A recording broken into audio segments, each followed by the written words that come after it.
നമസ്കാരം, ഞാൻ രമേഷ് ഗോപാൽ, തനിമ സ്പെഷ്യൽ ന്യൂസ്.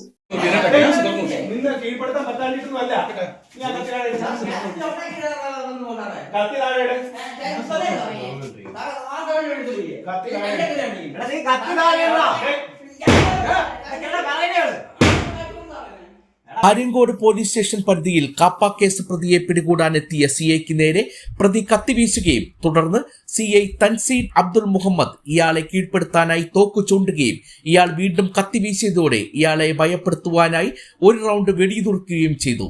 ഇതോടെ പോലീസ് സംഘത്തെ വെട്ടിച്ച് വീട്ടിൽ നിന്നും ഇയാൾ ഓടി രക്ഷപ്പെട്ടു. കഴിഞ്ഞ ദിവസം രാവിലെയാണ് സംഭവം. 2 കാപ്പ കേസ് ചുമത്തിയിട്ടുള്ള കുറ്റ്യാനിക്കാട് കണ്ണങ്കര കോളനിയിലെ 26 വയസ്സുള്ള കിരണിനെ പിടികൂടാനാണ് പോലീസ് ഇയാളുടെ വീട് വളഞ്ഞ ശേഷം വാതിൽ ചവിട്ടിപ്പൊളിച്ച് അകത്ത് കയറിയതും പിന്നീടുള്ള സംഭവങ്ങൾ നടന്നതും.